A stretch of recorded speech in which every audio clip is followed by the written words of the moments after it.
That's where the difficulty is now. When I hear those complaints coming from England, coming from Australia, it's not necessarily India. Yeah. And then I'm like, what are you guys talking about? Because you have kind of created the This scenario is- yeah. that whereas the other lesser nations, South Africa, West Indies, they have to, because we know hosting test matches and playing test cricket, it costs these nations Money to a go. lot of money. Yeah. And obviously, one-day cricket and T20 cricket, that's where they make money. So then are you going to say, are we going to play a 5-match series against West Indies just because We want to grow. we want to grow, or the other formats bring us revenue? So that's the difficulty of this conversation. Hello and welcome to yet another episode of the Whole Rounders podcast. We're back with another banger here at the DP World Wanderer Stadium. Nons, kutengathi yagodola nje. No, kukotola wena. Kutengathi yagodola nje. I-voice ithe ngathi mngile. Is the winter set in? Yeah? Maybe for some better than others. Me, winter is set in, but I'm all right. I'm late to this podcast also because... Indoda xa ifika ngeyure yeah. later ndazi ke It was hard getting out of Kwenziwa bed. ntoni? It was hard getting out of bed.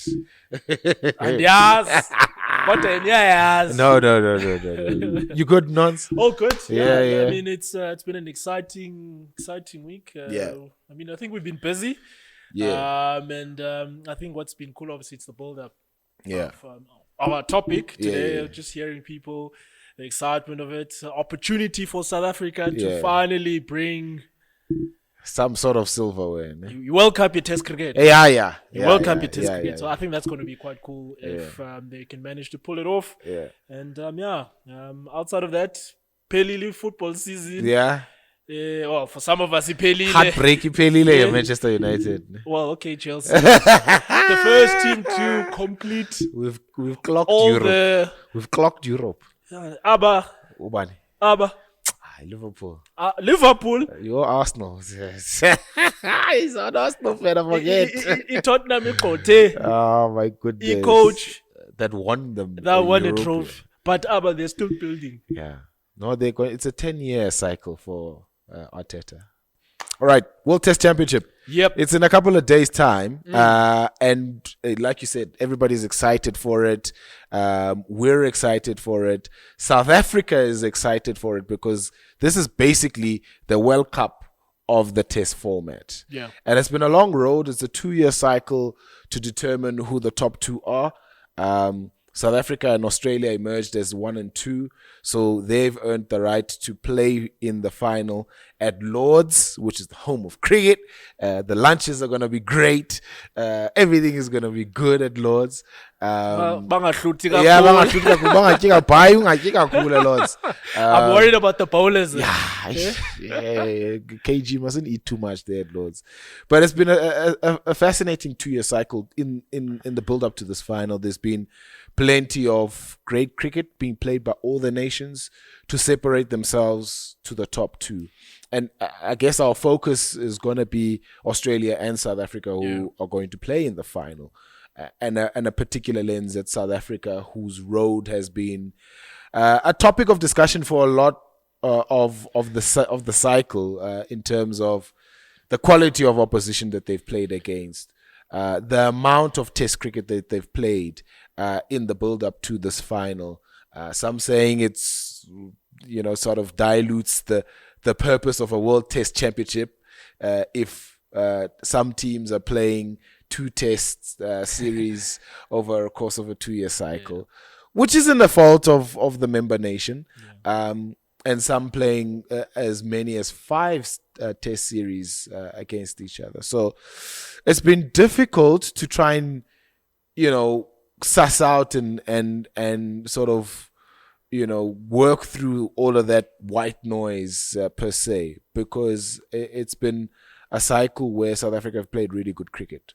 Yeah. They've developed a really good squad, a core squad that can compete now with the top nations in the world. Yeah. And I think going into this final, South Africa might still assume the underdog tag, but they still go into this final as equal as an Australian side that has played far more Test cricket in this 2 years than South Africa has. Yeah, I mean, in this cycle, South Africa played 12 matches. Yeah. Won 8, lost 3, drew 1. That was West Indies, I think.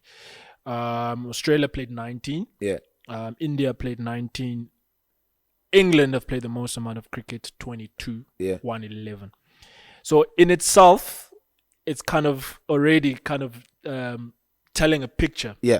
Who's played the most amount of cricket? Sure. Australia. Yeah. So, Australia, India, England.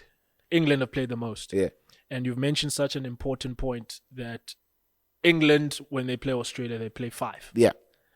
And in Ashes, it's 5 matches. So you already, there's no part where South Africa are playing teams 5 matches. Yeah. And I think this is the contention from a lot of people about the cycle. I think it's what I like about this Test Championship is brought a lot of emphasis in terms of Test cricket, where now every Test match means something, right?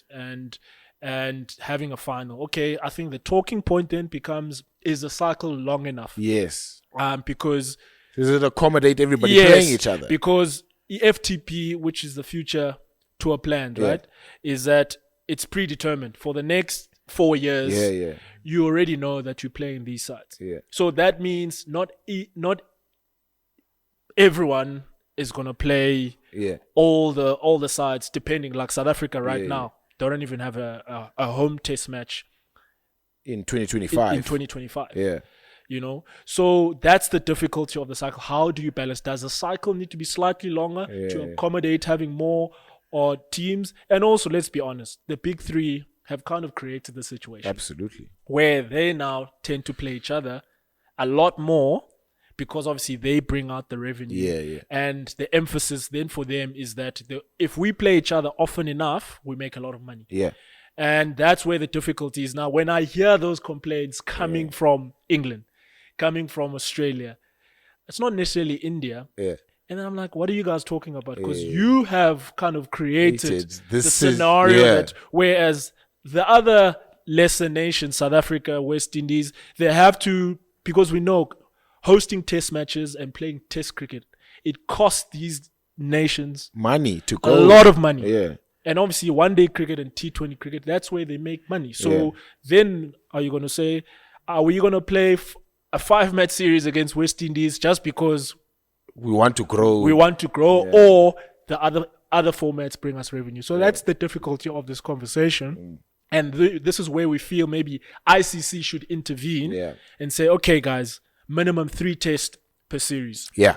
And we will subsidize this amount for Test cricket to be played, so that you incentivize teams to want to play Test cricket a lot more, so that they don't feel that it's coming out of their pocket as a host nation, because the host nation obviously is where the cost will be coming from. Yeah, I like what England did though this past month, where they invited Zimbabwe, paid for them to tour England for the first time in 20 years or something like that. Yeah. And they paid Zimbabwe to actually go and play at is it Edgbaston or was it Trent Bridge? Yeah.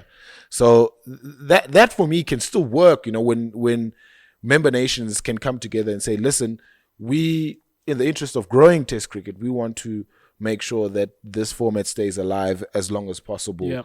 From a revenue point of view as well, we make a lot more money than you. We'll subsidize a part of your tour for a 3 Test match series. We'll probably pay for maybe flights and accommodation, and then the rest is up to you in terms of how you make cover up that cost. So there are ways around it, and I think I like what the ECB did with Zimbabwe this past month. Yeah, and it comes from ECB because they've got the money, right? They're part of the big 3, and also in England, there's an appetite for Test cricket. Yes. The grounds are always well supported. And of course, they've got a good relationship with Sky. Yeah. And I think the other part that people also forget, the technology behind the scenes to have your your review system. Yeah. So, for example, if you're in South Africa and you're playing a test match, that means we need to get Hawkeye to come to South Africa, DRS. which is in pounds. Yeah. Or obviously, it depends the currency that might be used. It yeah. might be dollars, whatever the exchange. Yeah. So for us to bring Hawkeye to South Africa, we have to pay that company to come to South Africa with all their technology. Yeah. That costs money. Yeah. And you're still hosting. And that it doesn't mean the games will have a return. Yeah. Which now makes it kind of difficult in terms of the cost. But if you're going to have a T20 game, we know that people are going to come out for 3 hours. You can support it. Whereas on a work day in England, you'll still get 60+% of people coming to watch, even if it's a Tuesday, Wednesday, Thursday. In South Africa, it's a work day. It's empty. So these are the difficulties that boards are dealing with as much as they want to play test cricket, but like, is it worth taking out that money when you know that your revenue can only sustain you for that long? Yeah. So that's the difficulty. Going to the road to the final. South Africa started in India. Yes, it started in India. With India in South Africa.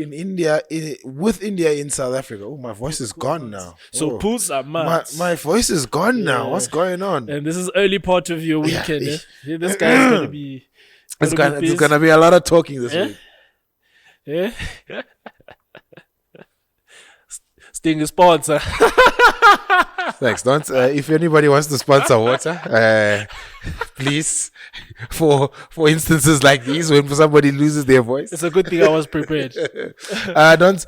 Road to the final. South Africa started their cycle with India touring South Africa. Yeah. I think it was a drawn series, that one. Yeah. We beat them at Centurion. One each, yeah. And they beat us in Cape Town. Yeah. And then we moved on to an infamous tour of New Zealand. It was the SA20, the beginning of the SA20. You know what, in rugby, what they call a squad like that? What is it? So if you go on like a tour to maybe to the Northern Hemisphere, back then they used to pick like a really big squad, and some guys would play in midweek. Yeah, midweek, yeah. So the midweek guys, they were called the Dirt Trackers. That was a Dirt Tracker squad to go to New Zealand. With all due respect, though, because I would have loved to have exactly for South Africa. Exactly. I don't care if it's a Monday. A Dirt Tracker camp is a Dirt Tracker camp. You can put there. I played for my country. So yeah, I mean that tour of India. India still haven't won a series. In South Africa. In South Africa was a big one. Rohit Sharma has retired. Virat Kohli has retired. And I think it was such a big thing for them because, I mean, obviously there's a lot of talk about the Sena, South Africa, England. New Zealand and Australia. And the subcontinent teams, like it's like the grandeur is to come to those four countries and win a series and beat them in Test cricket at home, because that scene is obviously bouncy, swinging, seaming conditions is difficult for them. And India, because funny enough, Pakistan have done it. Yeah. Sri Lanka have done it here in South Africa. So India, for a big nation, they've yet to win, and you could see like that's what was driving the Virat Kohlis, and obviously not being able to do it. Still quite an important thing that we need to cling on and hold on to. But then I think the following series, which obviously was the beginning of the SA20, a lot of people questioned the decision making at the time, which is of course T20 cricket versus, and again I think it talks about trying to balance the revenue streams of the country. Just relying heavily on Proteas to bring revenue for the country is difficult. Whereas now, if you can have a SA20 model, Proteas model, and hopefully in the future, women's T20 as well, then you're covering yourself in a year where India doesn't tour South Africa, Australia doesn't tour South Africa, England doesn't tour South Africa. There's still other avenues that are sustaining your program, because cricket works in 4-year cycles. Absolutely. So those things are quite important. That decision and then moved to New Zealand. And of course, a lot of people question that. That wasn't a good tour. Shukri's early stages of obviously taking the side. And I think there wasn't a lot of clarity in terms of, okay, what are we doing with this test side? And I think from then onwards, it was nice to kind of see a run of fixtures where they obviously started winning away from home, started with West Indies. Yeah. I want to pay particular attention to that New Zealand series, because as much as the results and probably the personnel that went on the tour wasn't the best in terms of what was available because of SA20, but it grew a lot of the depth of South African cricket. When you look at some of the people that went on there, but some of them probably will never play for South Africa again in that format. But some might still have the opportunity to play. I look at Tsepo Mreki, for example. His red ball game has done really, really well. He's in the West Indies now. He's in the West Indies now with the SAA, and that program is beginning to bear fruits. They've won now the 1 day series. They won up in the 200 Marcus Ackerman, amazing effort. Prenelin Subrian, amazing effort as well to win that game in the Caribbean. But I think a lot of that it was created from an unfortunate situation where some people took the opportunities. A guy like David Bedingham, for example, a first test 100 there, gave him confidence in that number 5 position, and it grew over the course of this 2-year cycle in terms of his impact in that test side. Probably waned a little bit towards the end of it in terms of his form and how it went, but that's also because of other commitments. He played a full season of SA20. There's a lot of things that happened in that context, but from that to go to places like Bangladesh and winning for the first West Indies and really putting in big performances there as a collective, that side, that probably stems from an unfortunate situation in New Zealand where the depth was tested, but some people put up their hands, and probably David Bedingham was the best of them. Yeah, I still think that New Zealand tour was missed opportunities. Considering, for example, now you look at the current A tour to West Indies, and also the squad that's been announced of Zimbabwe. We're seeing a Senokwane now being called up to that Zim tour. We're seeing a Qeshile doing well in that West Indies A tour. Those are the opportunities for me that could have been given to young future players of South Africa to not only, you might not necessarily win the series, but you would have given opportunity to the next generation of players, and that now could have been bearing fruit right now. And that I felt in terms of selection, maybe you could have tweaked there and there. Making use of your experienced players that we had at the time. Obviously, the guys that are kept at the Proteas prior to that series, like Yokaya Zondo, and using them in that match, because that's the international experience that you have. Absolutely. So you want to tap into that as much as you can. And obviously, the guys that have done well at domestic level, who are experienced, you reward them because you're trying to close that gap as much as possible to the highest level. 12 West Indies, that was really good. Big performances from a number of players. Calvarena stood out in that series. Continues to grow in terms of the impact with the bat a little bit later on in the innings. And he had a big World Test Championship series. I mean, he's got hundreds in the West Indies, New Zealand. I think he also came back and scored 100 against Sri Lanka in PE from a situation that really needed him to bat the way that he did in PE. So plenty of growth there. But West Indies was tough because even though West Indies probably ranked a little bit lower than South Africa, still a tough place to go. The conditions are different. You're faced with experience of a Kima Roach, a Jaden Seals who can move the ball around. So from that perspective, that was a massive box ticked from a series that is the first one away since in New Zealand where it was not so great, and the guys coming back from SA20 and all of that. And the emphasis also, because you go into West Indies thinking we need to win. Yes. And you know that you're catching up on points catching lost. up because obviously you lost the points in New Zealand. Okay, we need to win the series. Not only do we need to win the series, can we win the series 2-0? Yeah. It starts well in that first one where they win. And I think it was a lot of rain affected, if I can remember, the second one in the end. And that's now the significance again for me for the Test Championship is that you not only are you trying to win, can we maximize our points when we go to West Indies? Yeah. So they did that. I mean, to win 1-0 there. And then the next one was Bangladesh. Tough conditions. Yep.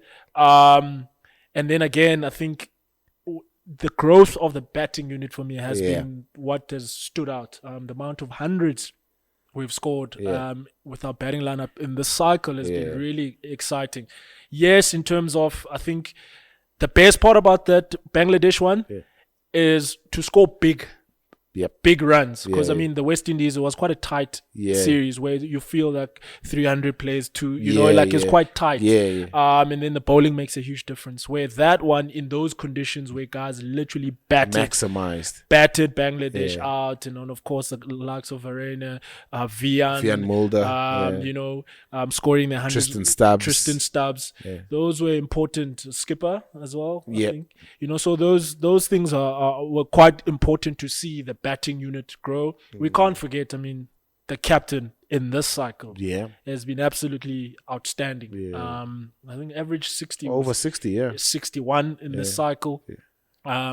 He has definitely shone and showed and led the way, batting 4 or 5. I think that's been his number. And again, I think his role, significance in the team is massive. So that's what has been good to see from the batting front, and I think that's going to be the test as well when we go to these conditions. English conditions, especially now that it's changing. Now it's changing. We were talking how sunny it was, how good it was for the batters. All of a sudden, these warm-up games being impacted by rain. So 7 wins in a row. South Africa had 7 wins in a row to get themselves into that final. Speaks volumes of the team and the culture. I think what's been nice to also watch, the guys celebrate each other's successes. I like the traditions inside the team where the stump will be passed on. The tradition of the previous guy that scored the 100 is going to give a speech and hand over the stump to the next guy. It creates that desire. I want to be the next guy. I want to be the next guy. And of course, with the ball as well, I think Kesh was dominating it. KG, I'm sure, was around that as well. Pato doing it twice. And I think a credit as well to the coach, because every time he's made some brave calls, the guys have been have rewarded him well. Rick's opening the batting in Cape Town, massive 200 there. So that's been what's nice. So it speaks a lot about the culture of the team now, where guys feel that they, sometimes, I mean, I remember Vian Mulder speaking about this quite a lot. Every time he played for the country, it felt like you must do something. Whereas Coach Shooks has come in and kind of like given them the platform. Just be yourself. You're going to play. This is the brand of cricket we're looking to play. But in this brand of cricket that you're looking to play, do what is close to you with how we're trying to play. This is how you fit in. Yes, this is how you fit in. And that you're being backed. And I think that has made a lot of players relax, because all of a sudden, for example, like a Vian, we've seen his performances grow in stature. Ryan Rickleton has come in and settled in and kind of shown people why we've been talking about him. Tristan Stubbs is someone that he backed early, and we've seen him grow. And obviously the captain, we know how important your captain is with performance. He's done really well there. The last 2 series were really important, Sri Lanka and Pakistan. And those were scheduled at home. And in conditions a lot of people were wary about. There were tests in Durban and PE, and people thought, why are you taking subcontinent sides to coastal grounds here in South Africa because they suit them.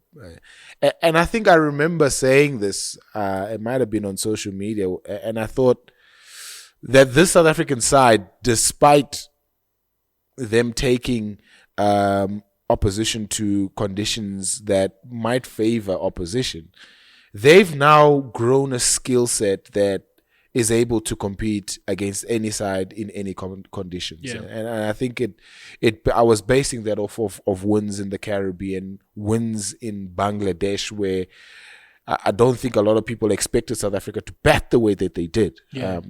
And we spoke about it now in terms of those big runs and those big hundreds to outbat the opposition in conditions where they probably weren't the favored team to really do well. And it was really good to see South Africa play the way that they did against Sri Lanka and Pakistan in PE and in Durban. Yeah. Because those grounds, and especially against a Sri Lankan side that has won a series here before, where we took them to Durban and PE, there would have been some sort of, mental scars to some of those players that were involved in that series previously against Sri Lanka, where we lost the series. But to come out and play the way that they did was so exemplary, because it proved a lot to a lot of people that this side, faced with alien conditions, can still perform.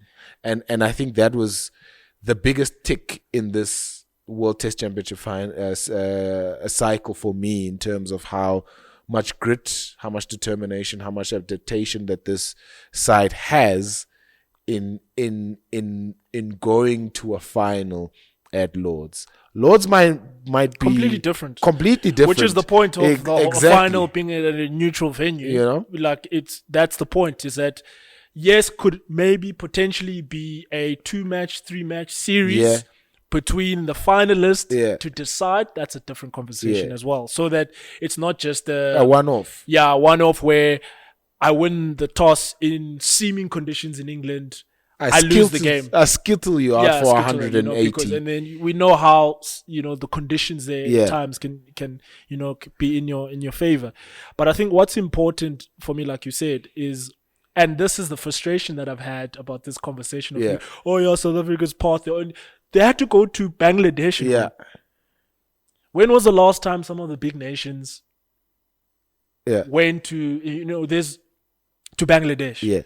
They'll go to India, they'll go to the obvious places, but we had to go and do something that we haven't done before with the young side. And that for me was, like you said, that tick was important. So we just need to be careful, because like they've created this beast, but at the same time, you're also complaining now that you went to win Bangladesh, but Bangladesh is a country that fortunately was part of our fixtures. So we had to go. So we've done that part. Now you can't use that against us. So, but I think as well, just talking about, I know a lot of people tend to. He's not on his phone. My phone. It's not. There's literally like notes here that you make. Australia played England. We'll talk about that 5-match series where England won the first 2. And then that was that 5-match series there. They won against Pakistan, which was the crazy tour of Pakistan. They beat West Indies. They lost. This is now where they ruined. Well, New Zealand beat India for the first time at home. West Indies went and beat Australia at home. Of course, India also won against Australia at her first match. And there was a draw. So there's been a lot of, I think, for the first time in a Test Championship cycle, did we have away teams? So something about away teams going away and winning more. And winning more for the first time, something like that, which was truly amazing. That's what you want, because you're incentivizing teams not only to just when we're in India, we're just going to sit back and take it. Like you're trying to find ways of, if we can win 1 or 2 in a series, it's certainly like there's points that you can. I would love to have a bonus point win for winning away from home. That would be an exciting. That would be an exciting addition to just create that thing. If you can win away from home, You get extra points. Extra points. So then you're like, if we lose the series but win one or two nyana, it certainly gives us a chance. So I think that could be a good addition. But one thing that I think that might encourage is there's already a thing in Test cricket where the home side obviously prepares their own conditions. I think it'll be more now if that addition came to, like, we'd see in Australia. So imagine New Zealand. Yeah. They could have had, let's say, 10 extra points for winning in India. In India, yeah. On those kind of surfaces. But doesn't that make the home side needs to be careful of? I get you, yeah. Because if you get it wrong in your conditions and they backfire on you. It backfires on you. So you got to prepare. I don't know. You want to make it extreme. Yeah. So that they're completely out of. Because obviously, I think that's another thing that has come up with Test Championship now, is that everyone wants to make use of home conditions. Yeah. Which is fair, but at the same time, like, if you do get it wrong, South Africa making a green top against India with Bumrah, Siraj, you could also be under all sorts of pressure because I mean the Indian bowling attack now can also compete away from home. Yeah. So I really enjoy the conversation that is coming back with Test cricket. I think there can be some tweaks to make it even more, so that we shut down this conversation that people, for example, I mean, New Zealand were in the final and won it in the first cycle. Australia won it the second time. Yeah. Hopefully, well, it's still going to be a Southern Hemisphere team that's going to win it. So 3 times. We've had this thing. It's going to be won by Southern Hemisphere side. For me, it would be even more amazing if New Zealand won it, because we're not in the top 3 of the big boys, the money makers. And if South Africa had to win it again, I think it would be even more. And maybe you might force ICC to intervene more, level the playing to field. help the lesser nations to play more Test cricket, because the appetite for Test cricket is still there. But we just need to find it. Australia's run, and you've touched part of it, has been sort of up and down. They also had to rely on certain results for them to book their place in this final. They did a lot of good work at home, though, to be able to. No, they're very good at home. Yeah, to be able to win that series against India, I think it was at the end of it, to book their place in that final. One of the concerns for Australia, and probably it's not going to affect them as much in the World Test Championship final itself, but beyond that, is an aging squad. Yep. When you look at their bowlers, all of them are 30 and above. Pat Cummins probably the youngest of them at 31, 32 now. Pat Cummins. Stark is 35 and above. Boland is 34. Hazelwood is 33, 34. And it begs the question of how they will do in the next cycle. But they've got plenty of experience for this one-off game against South Africa at Lords. And when you look at their batting as well, also very destructive. A Travis Head at the top of it. Probably one question mark is Amanus Labuschagne. You almost did. I'm probably gonna get an email. So it's not Labuschagne, it's Labuschagne, mate. Nah, it's Labuschagne or Labuschagne. The South African in me can't say can't say it. The only question mark is his performances and his form, and especially now he's gotten a bit of cricket for Glamorgan. He's gone back to Glamorgan to play a bit of county cricket in the build up to this Test Championship final. That hasn't gone well for him as well. So he's under the pump with a young Sam Constance also in the mix now for this one-off game.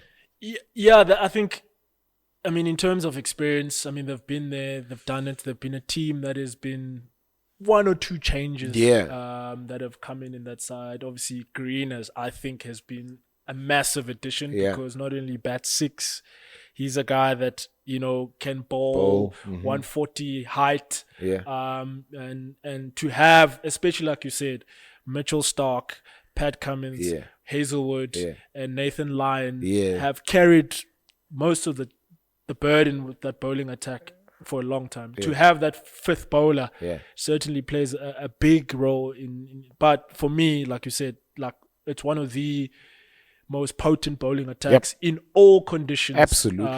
And the experience, they've won stuff together. They love playing together. So I think it's going to be the battle of the bowling attacks. And especially if the weather, with looking at the warm-up games South Africa played against Zimbabwe, I think 2 days were rained out. It feels like it's heading to that. It could be a session there where it could be crucial. It's hooping around corners. Hoops around. Can you survive that session? Because they've got the potential to blow teams away with that bowling attack. But I think the batting lineups where I think you look at Usman Khawaja, good player, not necessarily his best of years. Marnus has had a lean period. Steven Smith is Steven Smith, but not necessarily has been his wow type of cycle. But we know Steven Smith at Lords is someone who he loves playing in England. And I think that's going to be a huge challenge for South Africa. So I think, like you said, Khawaja at the top, they need to make a decision at number 2 who opens with him. It's either Marnus or Sam Constance. I think I saw a punting team, I think, where he had Khawaja, Marnus, Green. At 3. Yeah, because I think his bowling loads are not quite. So players are better. So players are better. And then you're going to have Steven Smith, your man, Travis Head, the all-rounder Webster. Bo Webster at 6. And then obviously the keeper, and then the bowlers. Kerry, Stark, Cummins, Lyon. There's a big decision. Hazelwood or Boland? It's clear. Do you know which one I'll be controversial with? Yes. I'll leave Stark behind. You leave Stark out? I'll leave Stark out. I'll play Hazelwood, Boland, Cummins, where Bo will obviously add, and then Nathan Lyon. That's a big call. Yeah, but Stark. Do you know why I say that? Yeah, obviously left armor would be amazing and all that stuff, but Boland asks questions in those conditions. Unless the only way I've seen teams do really well against was England, where they were lapping him and put him off, and he really struggled to come back. So who's going to be brave enough in the South African team to do that, to take him on? Because you know that he's Mr. Consistent. Absolutely. And the only way to put pressure on him is to obviously hit him off his lengths, and then to see, are you still going to be persistent in hitting that length when you know that we're after you. So that's going to be the challenge, because we saw Bazball really take him on, and he really struggled. So I think that's the team they're looking at. The only controversy I think in that team would be, how do you fit in a Boland? And for me, the only way I see it is no Stark. Oh, that's tough. Yeah, and particularly if you look at how Josh Hazelwood has performed in the IPL. He's an IPL winner now.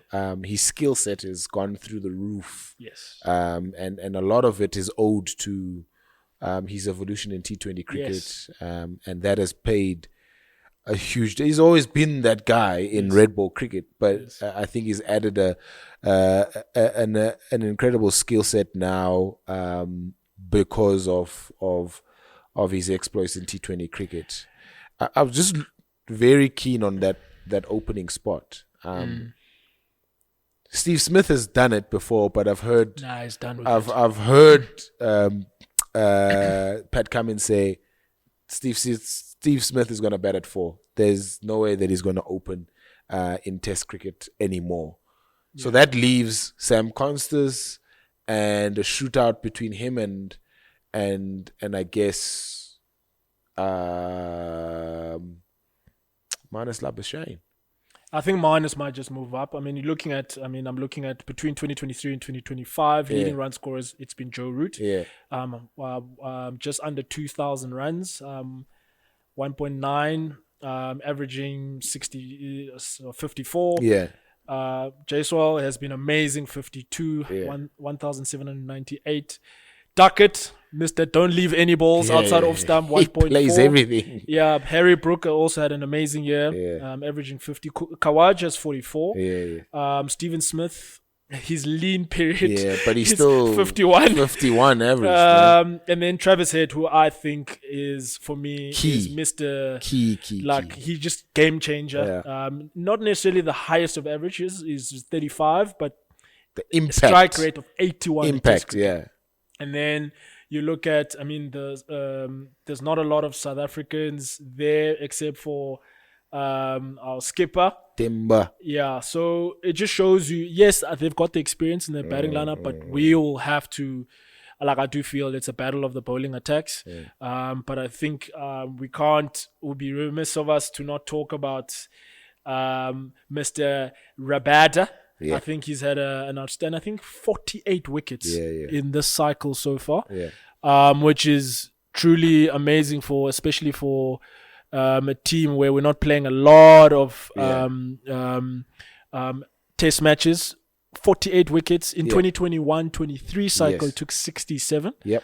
1921 was 37. So an important cog for South Yeah. Africa. I think him and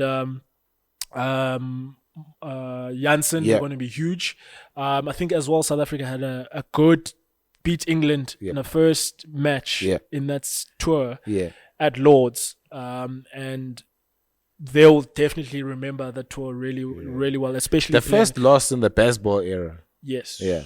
When they played Janssen, KG, Annapolt, Thunderbolt, and Keshav, and who was it? Vian?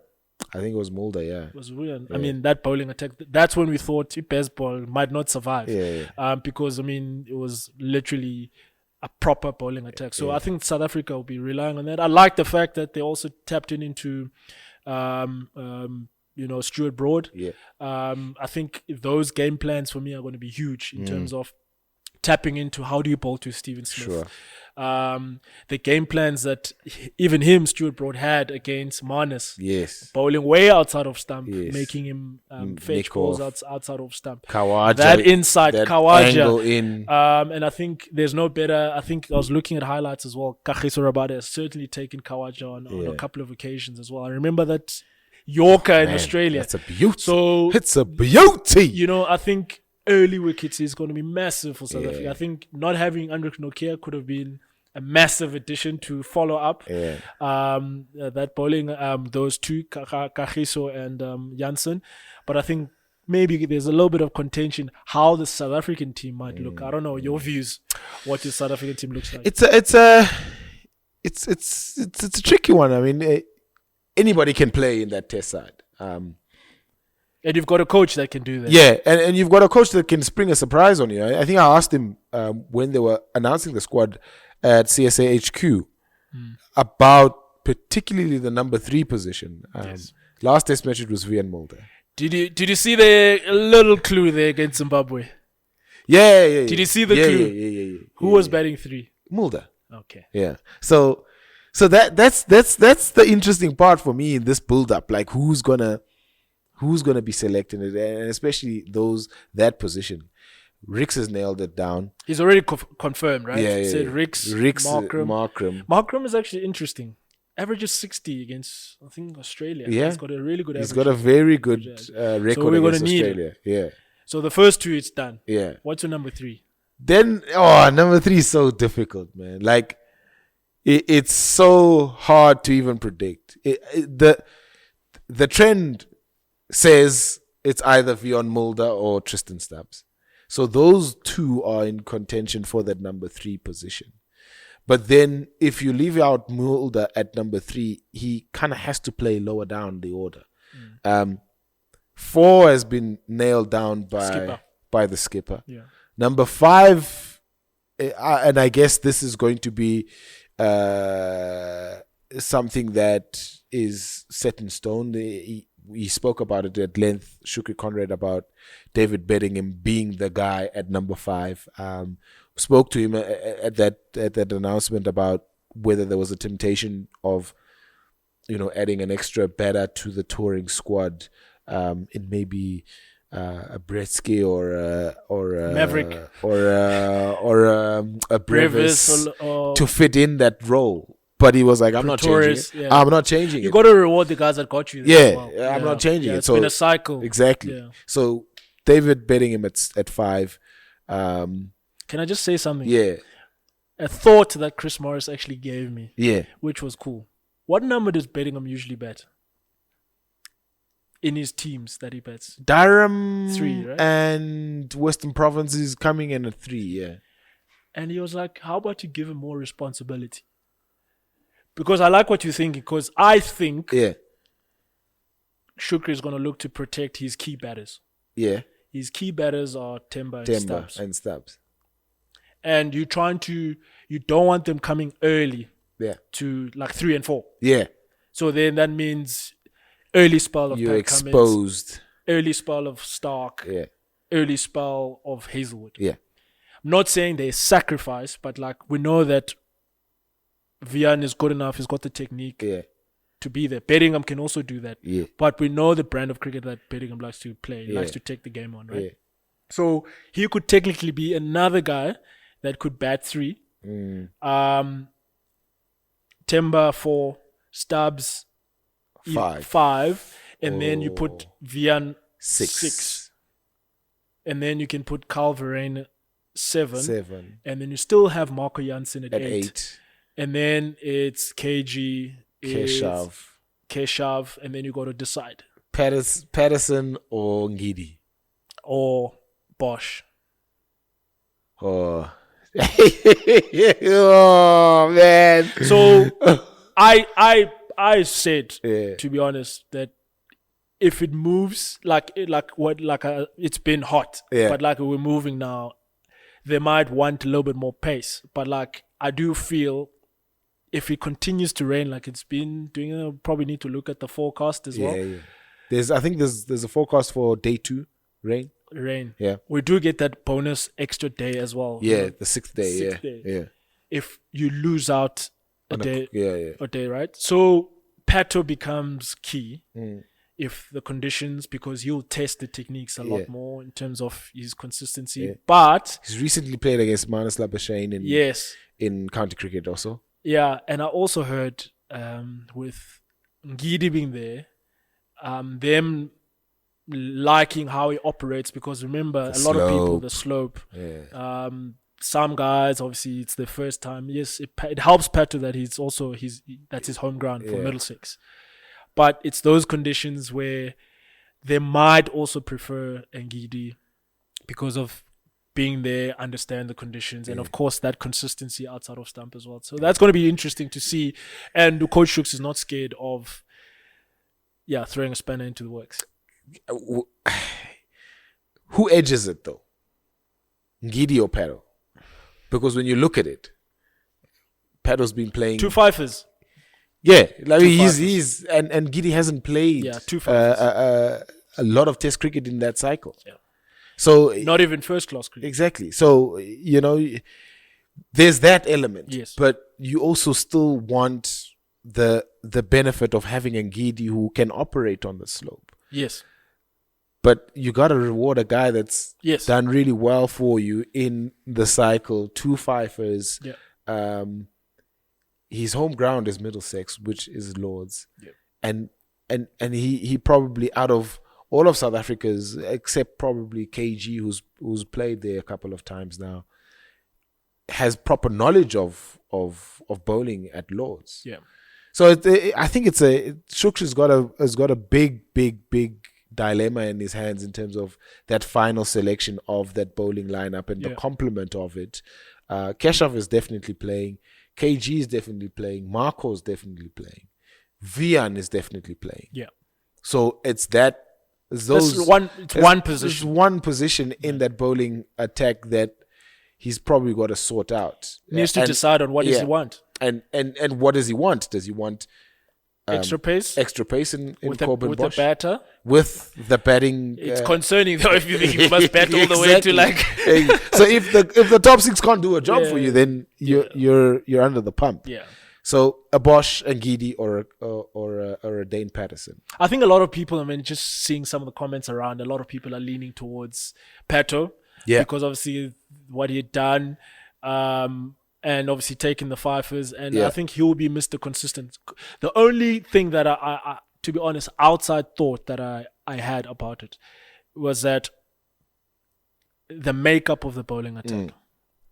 Because if Marco Jansen opens the bowling with Kagiso Rabada, Sure. what follows? Mm. If Pato plays, Pato then is following with Vian Mulder, which basically it's the same thing. Yeah. In pace. They're probably operating around the same 134, 135 pace. Which is a game plan from Australia point of view, is that get through these Survive. Get through these two, and then Cash in. we'll cash in. It's not saying they're not good enough bowlers. It's just that lack of pace might just, and that for me, that's where now I start to think about the makeup of the bowling attack. Then you say, Ngidi playing, I see it because he'll open the bowling. Yes.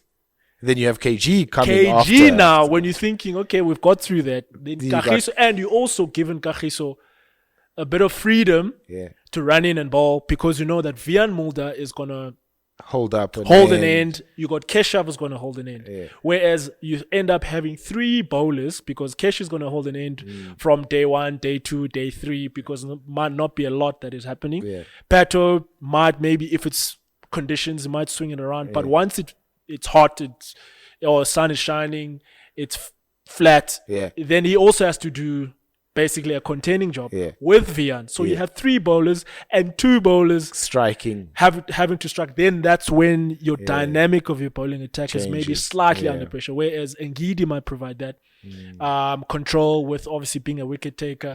A Bosch might come in and be more of a wicket taker, but not necessarily be more of a controller. So that's where, for me, the conversations would be from the coach's point of view, because you got to think about how you balance that side. Because then I think was it the India tour? I don't know if it was Nandri at the time, where when Nandri was still young coming into the team, they literally got through those 2, and then it becomes inexperienced players coming after, and then that's where they cash in. Because not saying they're not good bowlers, it's just that inexperience at the next level. Combined. Can I just say something? South Africa's record at Lords. 1994, since readmission, South Africa won by 356. 1998, won by 10 wickets. 2003, won by an innings, in 92. Damek, we can't forget it. Damek. Oh, Damek. The celebration. Mackie. Those who don't know. If you know, you know. If you know, you know. Kissing off the beach. Damek. 2008, there was a draw. Was that and then 2012, the retention. Or the retention, mace. Or we won the mace. The mace. The Vern. Get it.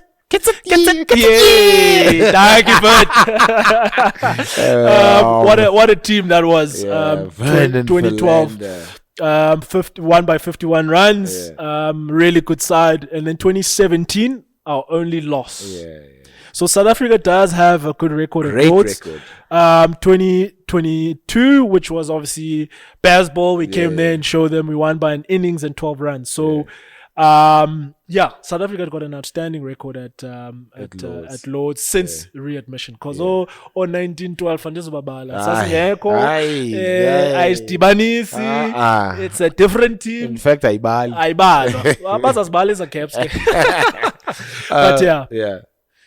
but combined 11 of these two sides. Who are we putting in?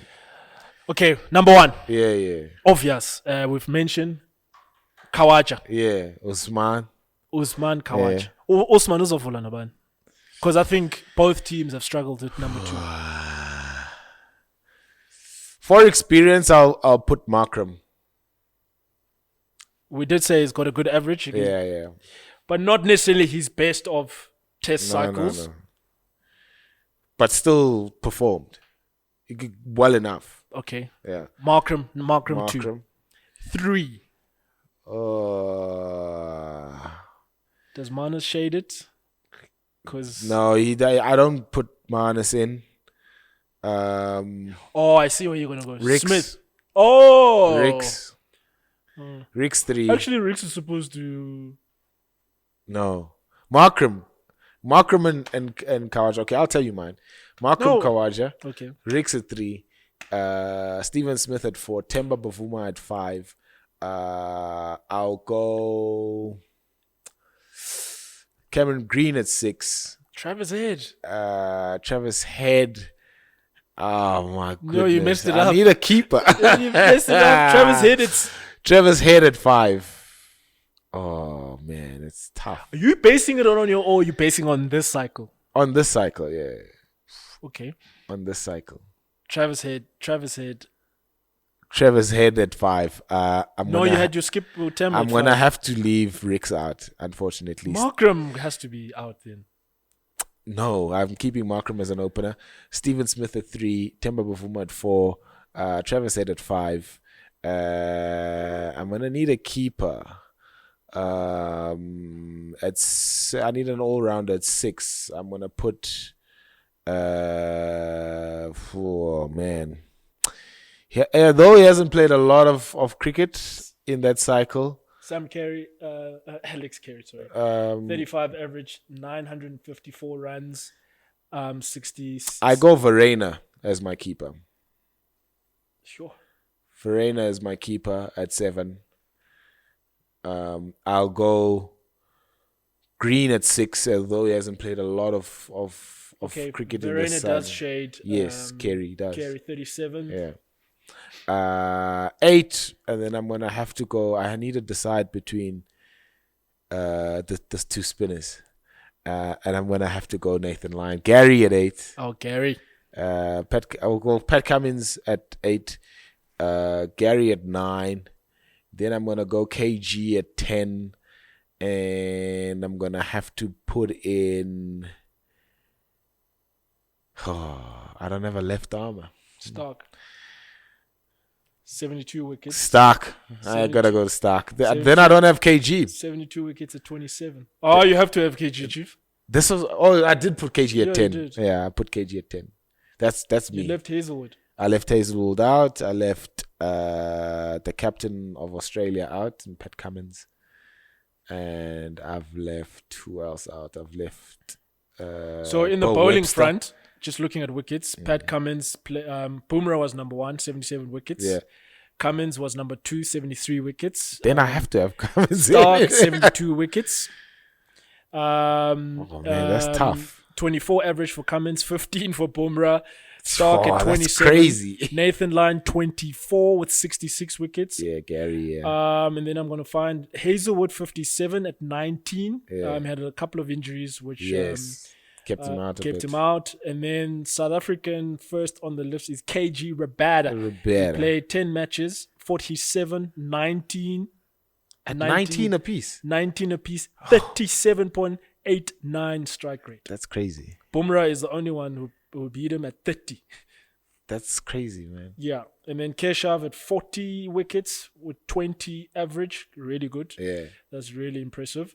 So KG and Maharaj, and then a lot of other guys contributing in the South African bowling attack. Yeah. Yeah, that's me though. No, I would. So I agree. I agree with Kawaja. Yeah. I think I'll go Ricks. Kawaja, Ricks. And then I'll go Steven Smith, 3, Temba, 4, Travis Head, 5. Then who had a better cycle between Vian and Green? Vian. Greeny didn't play a lot of. Yeah, he I was think injured for a I'm long not sure time. the numbers will back me up here, but I'll go Vian. Yeah. And then I'm gonna go like we've just proven that Calveren shades in terms of average, not in terms of numbers. And then number 8 is Pat Cummins at 8. 9 is KG. KG at 9. Nathan Lyon. Gary at 10. And then Yeah. Stark or Janssen? Oh. Stark or Janssen? Stark. Okay, because Stark is is up top. Stark. But I'm gonna put Janssen at number 12. Okay. Cool. So really exciting. I'm really looking forward to this Test Championship final. Yeah. And I think just for the smaller, I'm gonna call us smaller nations to win, I think will be important. Yeah. And I think South Africa, I think one of the things I like about what Vian said is that there used to be, when you go to this big stage of big games, it used to be a big thing for the South African players. And I think the recent World Cups, being in finals, being in semi-finals, some of the players, South Africa's got a massive number now of players that are involved in the IPL. Being exposed to those pressures is something that I think as players have taken on board. But I think for themselves to come in there and show a bit of fight against Australia. We know Australia in terms of how good they are when it comes to big games, finals. Their history tells us that they generally win. And I think if we can match them up, and I think I think Rabada is going to have a huge say. Massive. In terms of, I think there's a lot that's been said about him. Massive. If he can find a way to be the X factor with Marco Jansen, I think might give South Africa a chance. But I still feel a couple of batters need to put their hands up. In a big way.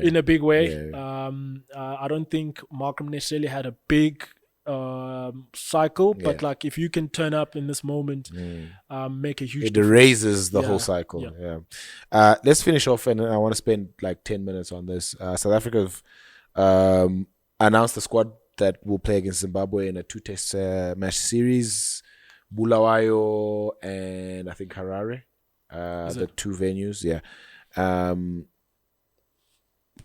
There are a couple of players that have been rested, and there's been an addition of players, and they've been rewarded for good form throughout the domestic season for a couple of seasons now. Lesego Senokwane is in there. Devo Brevis is in there. Luanda Pretorius is in there. Cody Yusuf is in there. Prendelin Subrian is in there. Matthew Bretzke is in there. And I like the combination of the squad because Zubair Hamza's back also. I like the combination of the squad is because it's got, there's a bit of inexperience with guys that have yet to play Test cricket, and some have, but keeping a Temba there, keeping a Verena there, gives you that bit of experience in terms of navigating the lesser experienced players through their first sort of taste of Test match cricket. I'm interested in your take. Who has a realistic chance of playing the first Test match out of those players that have either been recalled or called for the first time? I think, just as an add-on, I think a Jordan Herman will feel slightly unlucky. Because he's been quite consistent. But outside of that, I like the squad. I really love the squad. Senokwane was leading the 4-day series until I think SA20 started. Over 500 runs in the first half of the season. And you look at, I think Bretsky has been in and out of the Test side already. I think everyone is excited. But I think the two for me that stand out, probably really speak to Shukri Conrad, is the two youngsters. Brevis and I think Pretorius. Brevis's turnaround of form started with him spending time in South Africa, playing 4-day cricket, and really built his foundation to be dominating guys in England at the moment. He's having a really good time. He had a fantastic debut in the Blast. Also in the IPL Chennai Super Kings, a really out of sorts CSK. I like his foundation came from playing a lot of 4-day cricket, and the way they played for the Titans, those two boys, is really aggressive. So that's what I like, and it really does speak to Shukri. So you probably think with the team that's going to be there, Tony is going to open. Then you got to probably thinking who's Tony going to open with. You've got Senokwane, who's the other opener. And then is Matthew Bretsky there to open, or is he there to bat at 3? Yes. Because then his role in domestic cricket is he's batting 4 now, Yeah. bats 3. So that's going to be interesting to see how they go. So, so let's say Tony, Senogwane, Bretsky, Yep. Bavuma, Yep. Bedingham, 5. 5. Yeah. And then one of the youngsters for me will bat 6. I'm not going to pick. I'm not going to pick one between Loandre and Brevis at 6. Yeah. And then I'm going to go. Oh, Vian. Yeah. No, Vian. So you put Bretsky at 3. So I think that then that's going to be contention. Yeah. Okay, where Vian needs to be in because obviously his experience. Yeah. Are you going to have Bretsky and Loandre and Brevis in the same Brevis side. in the same side, Mm. and then Calveren at 7, 8. I think with all round of Marco Jansen not being there, that's going to be interesting to see how they manage that. Yeah. How they shift Vian. Yes. Yeah. And then I think obviously Kesh. I think Ngidi will certainly play because of his experience. Yeah. I think Kwena is going to play. Yes. And then I think they'll definitely go with Bosch as well. Yes. Or maybe Bosch might just go 8. Yes. And I like the prospect of Cody and what he's doing in county cricket at the moment. So yeah, I think quite an exciting side. They should still have enough, but like you said, it's a nice mold of young players and some experienced players. Yeah, I like it too. I mean, you make mention of the fact that maybe a Jordan Herman might feel, maybe also a Marcus Ackerman because of his exploits in SAA recently. You might have thought, oh, maybe slight chance of making it, outside chance of making it. But I think fair enough. It's been reward for guys that have put in performances consistently throughout a number of seasons, and not just maybe a tour here, a tour there. And he was a leading run scorer, not the previous season, just the season before. Yeah. And I felt for him who got injured in Bangladesh and when they called up Devil Brevis. You remember Devil Brevis got called up? Someone got injured. And I thought, that was a bit, because Marcus was the leading run scorer at domestic level that season. Yeah. And he's a fantastic player of spin. Yeah. When Marcus gets going, I mean, you saw 200 of less than run a ball. Yeah. So that's the type of brand that he plays. A left-hander as which might offer something different in that middle order. So I think it's a good headache to have. Sure. Where Jordan Herman, you've got Marcus Ackerman, some of the other guys who are making noise at the right time. Yeah. And that's what you want, the hunger for Test cricket. Yeah. So I think there's an excitement. So there's a healthy competition. Yes. And some of those guys, I mean, you look at the Marcus, maybe mid to late 20s, and then you still got the Brevises and the Luandres in the early parts of their career. Plenty of cricket that they can still play. So it's that mold of, and I think a lot of people probably also asking questions like, why is Stubbs not there? Why is Markram not there? I think these guys since the year started, I think they've spent 2 weeks at home. Yeah. And we speak a lot about mental health, I think break. I mean, they came back. Markram was back for that obviously that 10 break in India. Those 6 days that he spent in South Africa, then he goes again.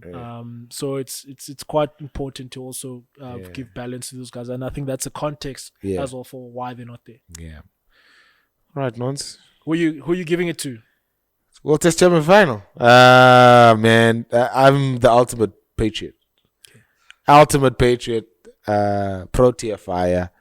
South Africa will win this World Test Championship final. And they'll be champions. Sia or Tambo. We are going to. We will like a welcome for champions. We love a welcome for champions. So I've already planned it in my head. You're not going to where? To Lords. Well, our hashtag didn't work. Our hashtag didn't work, unfortunately. So no. But we'll be here. We'll be covering it from Randburg Studios. So that's going to be exciting. The Kagamba is going to be coming, coming for the duration of those 5 days, 6 days possibly, of the World Test Championship final. So we'll be very much involved in the coverage of the game, even though it's not from Lords, but from here. Okay. Lords as a Joburg. Yeah. Hashtag Supersport Randburg Lords. Yeah. You're just giving a plug. Yeah. No, thank you very much. Yeah. Thank you very much. Hopefully, thank you guys.